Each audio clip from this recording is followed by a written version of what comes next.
Peace stars, what's up, y'all? This is a brand new episode of the Dynex Podcast. Merry Christmas. Merry Christmas Eve. Tomorrow's Christmas. You can see I got a tent, peculiar tent going on in the background. You're gonna hear some rumbling because my wife is in the back, wrapping some presents and stuff, man. And I also got some coquito on deck. So I'll be sipping that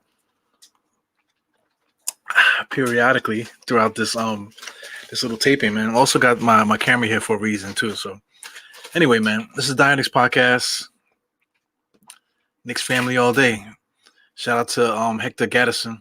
But as we do it here, man, Dynex Podcast, Eru to any star. Let's go.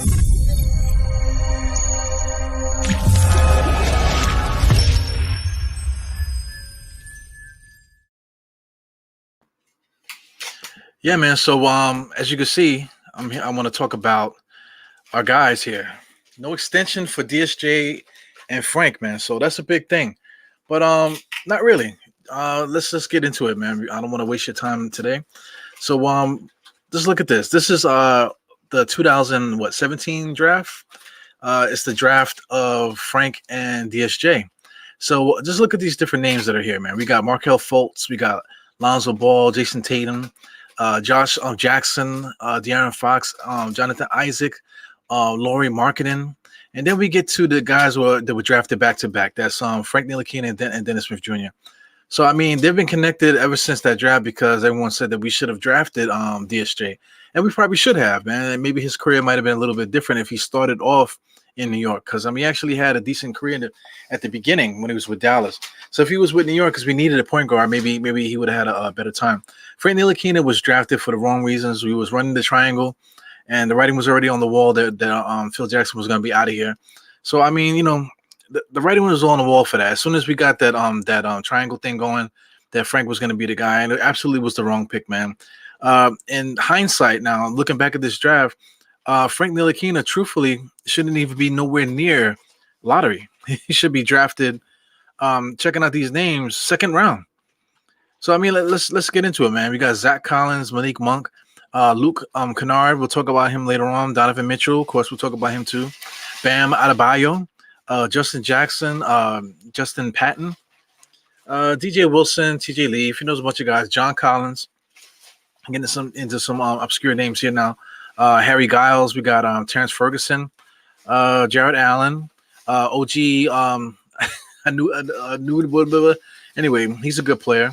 Let me scroll down to somebody else that's good. Kyle Kuzma is a big name for that year.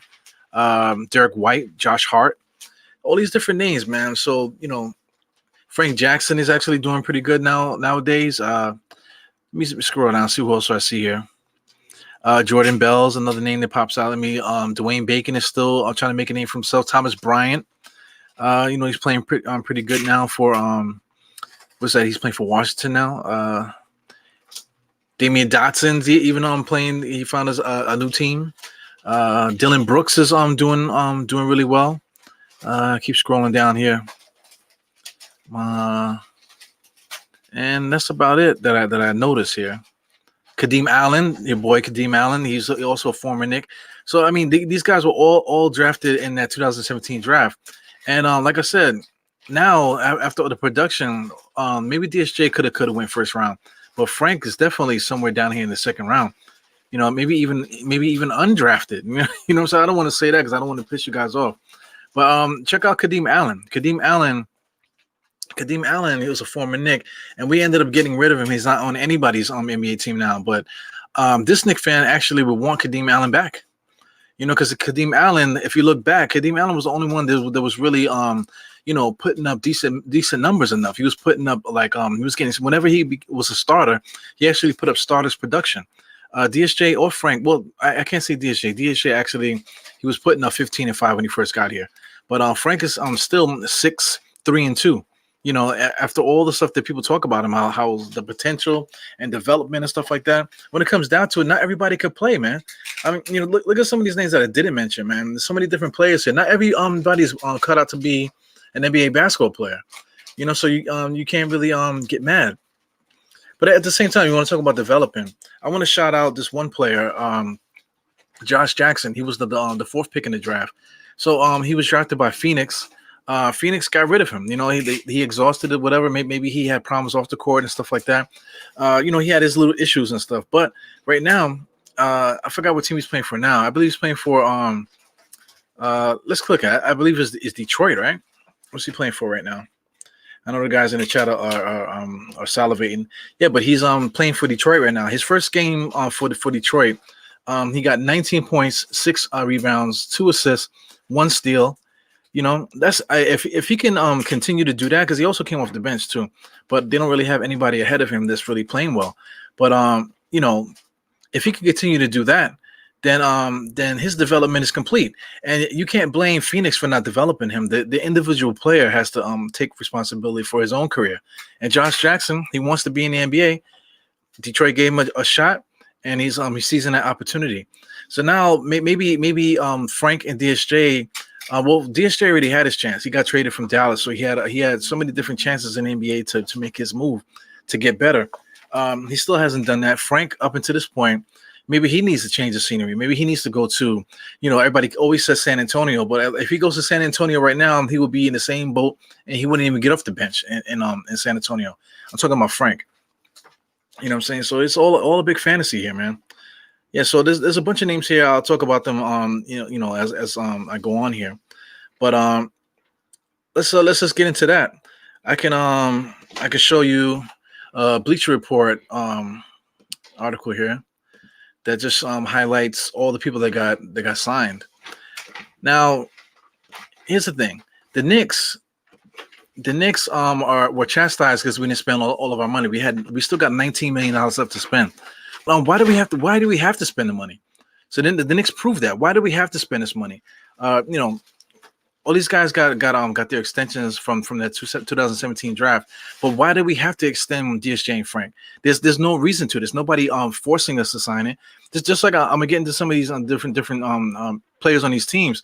Why did they have to sign these players to these contracts? Nobody is fighting them. You don't have to pay these players. That's the problem with the NBA. They always do stuff on impulse where they feel like they have to, sign these players. You don't have to sign these players. The market it gets developed, but the market doesn't get developed if the teams aren't signing these guys. So I mean, let's just get right into it. So like I said, I'm using a Bleacher Report article here. So Bleacher Report, they have like the nice graphics and stuff like that. So let's just do that. Donovan Mitchell, okay, that was expected. He basically got his max. His first big contract, max $196 million. Well, no, excuse me, 5-year, 163. The extension will climb to 196 with all the other stuff that he has attached to it. Jason Tatum, he got basically the same contract, whatever, super max. Bam Adebayo got his little max contract. De'Aaron Fox, De'Aaron Fox is not like such a sexy name, but he's still putting up percentages where numbers and stuff like that suggest that he's a top point guard in this NBA. So he kind of deserves his extension. But what is what is Sacramento doing over there? Are they trying to win now? Have they done anything to the roster to make it better? Now, they actually won their first game. I believe they played. I want to say they played Phoenix, and they beat Phoenix actually. So that maybe the maturity of Hield and Fox is gonna show up, and then they're gonna start winning games. I don't know. But I'm not really mad about that signing. It's going to get crazy as time goes on. So you got Kyle Kuzma. Kyle Kuzma had the worst rookie contract from that class, man. Because he had like a 5-year, $1 million contract, and then it periodically went up. But his contract was too long, man. He had no points where you had to extend it for the year or whatever. He just had a straight 5-year contract with a really low amount. So he was making basically NBA minimum for this whole time. So now he finally got his money. He will earn a flat $13 million over each of the next 3 seasons. So $13 million for Kyle Kuzma is not bad. People talk bad about him too, man, but he's not Frank. You know what I'm saying? If the Knicks had Kyle Kuzma, he would be actually our starting small forward. So we can keep scrolling down. OG Anunoby, these African names are crazy, man. But he signed a 4-year, $72 million deal. That is a lot of money. What is that? It says $18 million per season. That's not cheap, man, for somebody that's not necessarily doing anything for you. People cry so much about Julius Randle. Julius Randle is making $18 million a year. And OG Anunoby hasn't done anything that Julius Randle has done. So why is that a good contract, but Julius Randle's contract is not good?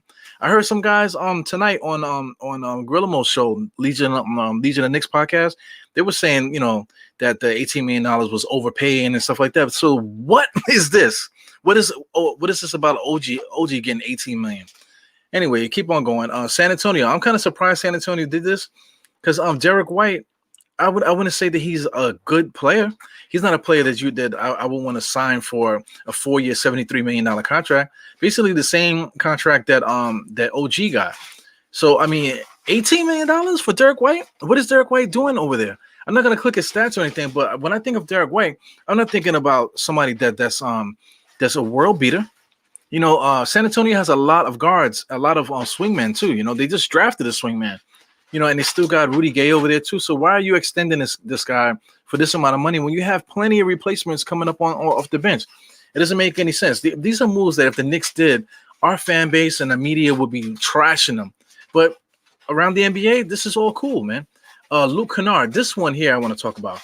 Luke Kennard made his way to Los Angeles, I think via trade or whatever, however it was.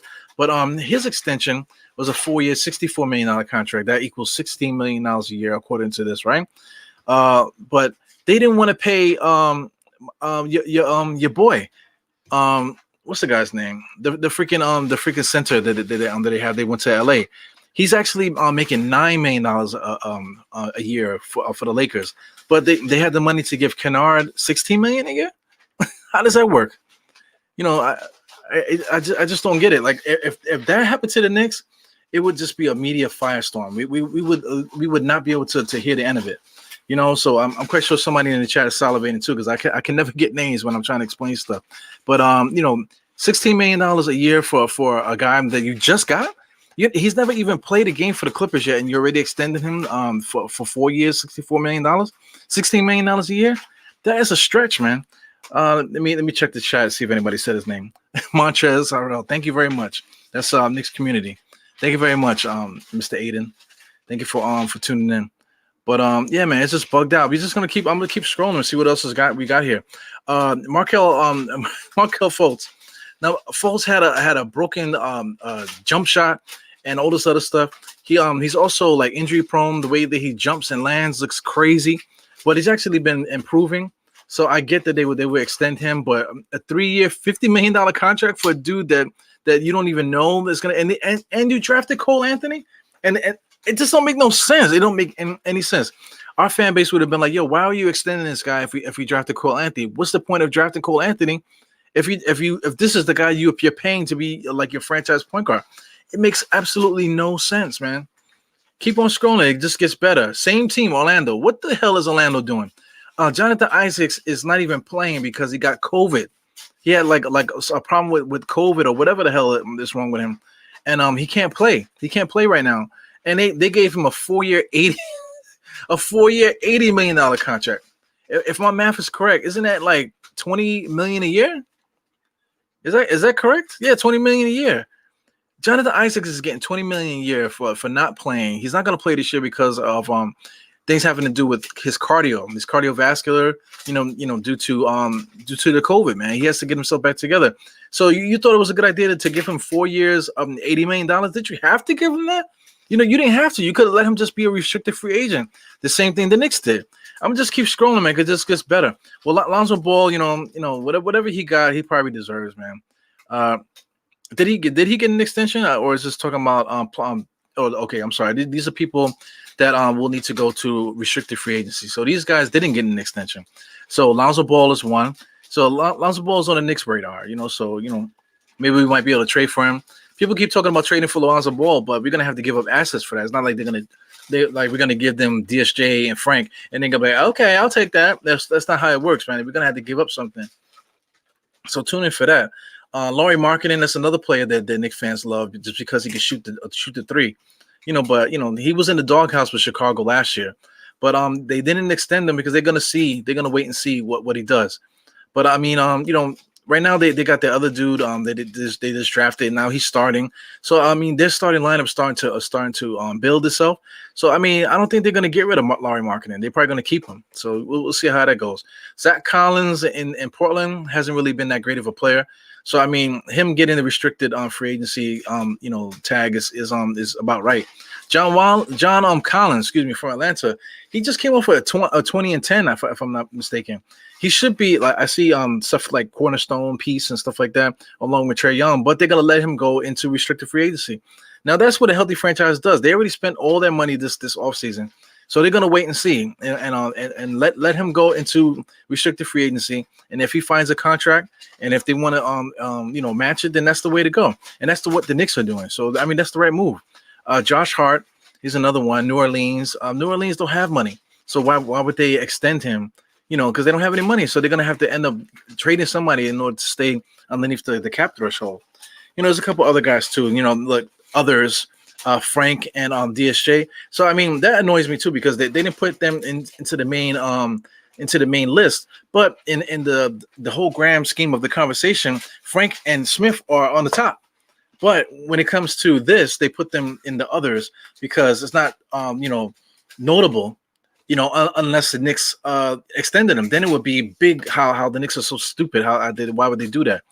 It just goes on and on. You got Malik Monk, Justin Jackson, like I mentioned earlier, DJ Wilson, Terrence Ferguson, Jarrett Allen. I'm surprised Jarrett Allen hasn't been extended by the Nets, but they already spent a lot of money too, so that's probably the reason why. But you just go on and on. Anyway, I just point all that up to say that Tom Thibodeau just put his foot down. From the beginning, every interview that Tom Thibodeau has done, he's explained to you where he's coming from with all this. He wants guys to work and practice. He wants guys to show him and each other who belongs. So he started the season off with Frank and DSJ both on the bench. They weren't going to play. If our rookie Emmanuel quickly didn't get hurt, Frank wouldn't have saw no burn last night. So I mean, a lot of people were wasting a lot of time on a player that only played like 4 minutes. He missed the backdoor play. I don't know if anybody's expecting him to be like a scorer off the bench. Frank has never been a scorer. So I mean, the thing is, at least he's supposed to be a defender. So when he's out there, he should be on his job. So that's the thing. Accountability. If we call in your name, you got to be ready. It's not about like, he hasn't played or he's sitting on the bench cold and all that shit. This is a professional league. Guys have got to be ready to play when their name is called. Straight like that. It doesn't matter. People have jobs that they sit on in like a room waiting for their name to be called. You want to talk about Long Island Railroad, Metro North, MTA, police officers, garbage men, city jobs. They have jobs where they go to the job. They don't have an assignment. They just have to sit and wait. So when their name is called, they got to start working. So right off the bat, bam! Hey man, you picked up a run. It starts at 8. So you got to get your shit together and just go. Call you who you need to call. Say, I'm not coming in on time tonight because I picked up a job or whatever the hell. That's just what it is. That's just being a grown up. That's being a professional. Sometimes like maybe your relief didn't come in, so now you got to do a double shift. Maybe something tragic happened. Now they need all hands on deck and you have to go to the location. Sorry, you're a professional. You chose that profession. That's what you have to do. So these NBA players, man, if you're sitting on the bench and you can't come in and produce because you were sitting on the bench cold, then you don't need to be in the NBA. You shouldn't be a professional. Straight like that. Everyone should be held to that same standard, especially in New York, man. People in New York should never coddle anybody like that. So that's why I say right now this is the end of it. This is the end of it for me, for Frank and DSJ. Of course, it's only the first game. So, I mean, things can happen. We might need them as time goes on. But these guys need to freaking wake up, man. It's not on the Knicks anymore about developing. It's not on the Knicks about anything. It's about this individual player, whether or not they want to be a professional or not. If you want to play for the Knicks, if you want to play for any professional team, get your stuff together and let's do this. Shout out to Josh Jackson. Like I said, he made his way to Detroit and 19 points and X amount of stats, filled up the stat sheet for his first game back after almost looking on the outside looking into the NBA, you know what I'm saying, being a draft bust. Now he has a chance under his own vices to be, back to the potential that he was when he first came into the NBA. So, I mean, That's not up to Detroit's development because they just got him. So how could you credit Detroit on developing Josh Jackson? Josh Jackson developed himself. You know what I'm saying? As a professional player, you have to be in control of yourself and your career. You know what I'm saying? So that's just is what it is, man. So that's really what I wanted to get through when it came to this, man. So I just don't want any more crying, for these certain players, because the time is now. We have Emmanuel Quickly we have to worry about. We got Obi Toppin, we got RJ Barrett. We got guys that are producing, and guys that like Obi Toppin and Quickly, they just got into the NBA. So now we have to develop them. Guys that are on their 4-year contract that could have gotten an extension. These guys need to be teaching the rookies coming in. We shouldn't still be trying to develop these guys. Knox is on that list too. Even though we extended Knox to extend them for the next year. So Knox is still on the hot seat too. He can also be traded because Knox is another guy. If he's not shooting a three, then what is he doing for you? Like sometimes he might be able to get to the basket and dunk it. Because he's young and athletic. It doesn't mean anything. There's so many guys on that list that I showed you from the 2017 draft that can get up and dunk that basketball. It doesn't mean that they belong in the NBA. It just means that they pretty tall and they work out a lot. You know what I'm saying? So if Frank is not shooting, if Knox is not shooting at three, if he's not making that three, then he's irrelevant. I've seen there's clips all over the internet showing Kevin Knox running that pick and roll. He's a good passer and stuff like that. But he's good as in he's better than me and you. You know what I'm saying? And he's better than he's not like a G League player. Maybe he is a G League player. But what I'm trying to say is that he's not a complete bust. He's not a complete bum. You know what I'm saying? But the expectations that people have for Knox is just not there anymore. It's time for these guys to get better. It's time for them to be professional. They've been in the NBA long enough. Knox is in his 3rd year now. Frank and DSJ in his 4th year. Come on. Right now, RJ showed in that first game that he's ready for that next level. That's not about the Knicks developing him. That's about RJ doing the work and doing it for himself. Mitchell Robinson is on the hot seat too, man. You can't let none of these guys slide. But it's all about them. I felt Mitch played bad in the first 2 preseason games, and it got gradually better as the preseason went on. So that first game it might have just been the foul trouble. So I'm not really going to trash Mitch too bad because his what he does is very limited, and it's not going to take a lot for him to get that going. So Mitch should be able to get that going, man. So I'm not really worried about it. Noel as well. They both got in foul trouble, so things got messed up with them. But these other skill players and stuff, it's up to them to get their stuff together. It's not necessarily up to the Knicks. These individual players want to be good. They want to be here, so they got to show and prove. So anyway, I just want to see who's here. Now I know Hector was here, so I know I shouted him out already. We got Knicks community. That's my man Aiden there. We got my man Sim is here taking a look. Who else we got here? Hector's still talking. Oh, Josh, my man. Josh is here. Everyone's so content on not trading these guys for superstars. Please, that was a big conversation, man. Big arguments when it comes to Knicks fans. It was anybody. All these different names. Would you trade him for this? Hell no, I would never trade Frank for that. Frank is this and the other. As soon as you get rid of these players, they're gonna become this. They're gonna become that. If you go down to the history, how many players out the course of our Knicks lives have went to another team and did better? Trevor Ariza. Who else? Who else went to another team and totally smoked and did so good that we wow, look at that. I wish he would have stayed with the Knicks. Not many, man. If you go down the line, it's not really a lot of really any players except Trevor Ariza that I could really think of. Trevor Ariza had a long career, man. He's been playing in the NBA forever, man. But I can't think of anybody else. If anybody could think of anybody that's still in the chat checking this out, there's nobody out there that got better once he left the Knicks like that. You know what I'm saying? If you want to talk about Chris Childs going to Toronto or something like that, that's all the stupid shit, man. I'm talking about guys that were developed under our watch. Did they go to another team and do well? Come on, it's just crazy. Yeah, man. So anyway, that's it, guys. This is on Christmas Eve. I just wanted to get that thought out. I've been wanting to make this podcast for a minute, but right now is a good a time as ever, man. So I know everyone's getting ready for Christmas. You got your families and stuff. It's about 10 o'clock. Like I said, my significant others over here, taping up some stuff over there. We got the kids a tent. Whole bunch of nonsense here, man. I got my coquito, and for my Haitian people, the cremas. You know what I'm talking about? Let me get a sip. That's what we're doing here, man. So Hopefully, you guys are enjoying your holiday. And I see you guys on the next one, man. Tune in for the Knicks podcast. NBK Network. Shout out to everybody down with the NBK Network. We're gonna be constantly doing stuff with them. New Year is coming. Different show ideas are popping up, man. I got a halftime show that I'm gonna be doing, so I'm gonna try to get that together. There's gonna be halftime's about 10 minutes, 15 minutes. So I'm gonna try to squeeze as much nonsense in that little time frame before the second half starts. So I'll give you guys something else to look at, man. So anyway, that's Dynix podcast. Evil to any star. 4 fingers to the forehead, tucking your thumb. Salute. See you guys on the next one. All right, peace. Merry Christmas.